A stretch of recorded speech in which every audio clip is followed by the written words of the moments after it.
Des élèves en mini-atelier de formation sur les fondements de la démocratie et les institutions de la République, une initiative du réseau Social Watch Bénin à travers le projet Initiative commune ouverte pour renforcer l'éducation civique des jeunes, y compris les personnes en situation de handicap, dans les collèges et lycées dans 20 communes cibles du projet réparties dans les départements du Zou, de l'Atlantique, du Littoral, du Borgou et de l'Ouémé. ICO, Initiative commune ouverte, c'est un projet financé par le département d'État du gouvernement américain à Social Watch Bénin pour amener la mise en œuvre des principes du gouvernement ouvert dans les communes du Bénin.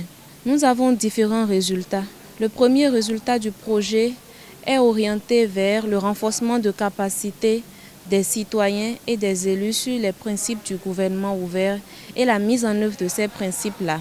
Le deuxième résultat est plus orienté maintenant et uniquement vers les citoyens, que ce soit les organisations de la société civile réparties dans les 20 communes cibles du projet ou les enfants et adolescents. Les ateliers de démocratie offrent l'occasion aux jeunes leaders des écoles et lycées de connaître davantage le fonctionnement des institutions clés de la démocratie. Les formateurs ADEMO et conseillers pédagogiques outillés par Social Watch Bénin se chargent de mieux expliquer les principes démocratiques à travers 3 modules de formation, à savoir le pouvoir judiciaire, la décentralisation et la police républicaine. Ces élèves-là, notre objectif ici, les élèves que nous formons, c'est à la fin, à l'issue de la formation, qu'ils puissent connaître le fonctionnement d'abord du pouvoir judiciaire et son organisation, et également qu'ils puissent être en mesure de connaître aussi qu'est-ce qu'on appelle la décentralisation et de savoir en dernier ressort qu'ils sont en mesure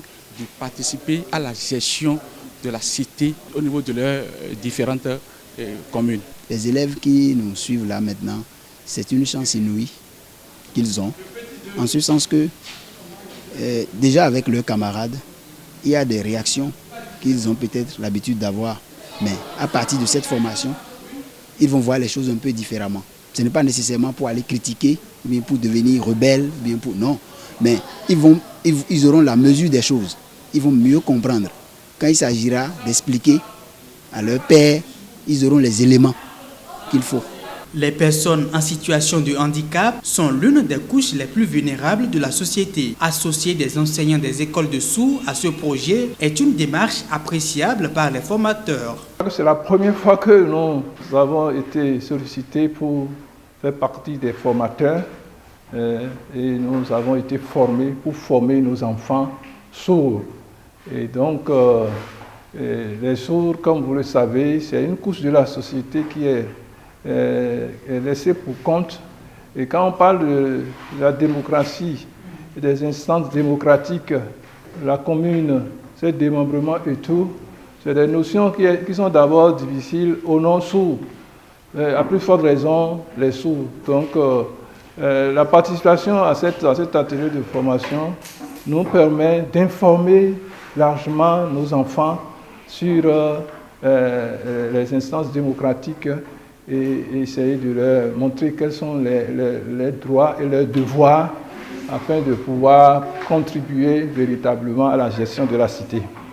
Ce projet est venu vraiment à point nommé parce qu'il permet aux élèves sourds surtout de mieux connaître les différentes institutions de la gouvernance en démocratie au Bénin. Au bout de quelques heures de formation, les élèves participant à ces ateliers de démocratie sont désormais outillés et aptes à faire valoir leurs connaissances de bons citoyens. J'apprécie ce projet parce que je pense que ce projet peut nous aider dans notre vie.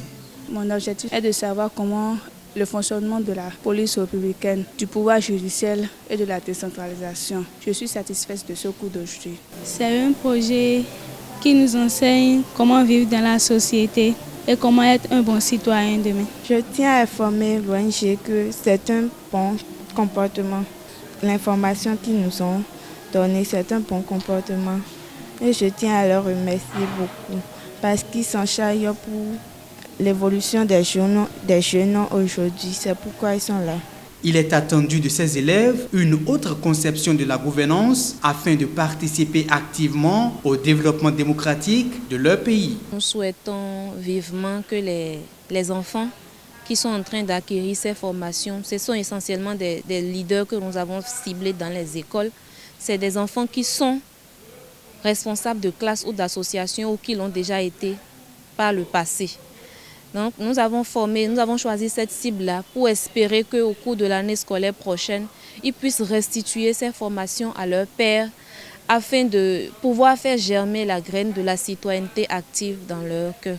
On leur parle, au-delà des 3 thématiques, on leur parle de la démocratie, de la séparation des pouvoirs et du rôle des citoyens dans la communauté. Ces ateliers de démocratie, soutenus par l'ambassade des États-Unis d'Amérique, ont pour finalité de contribuer à la promotion de la culture de la citoyenneté, des droits humains, de la démocratie et de la paix.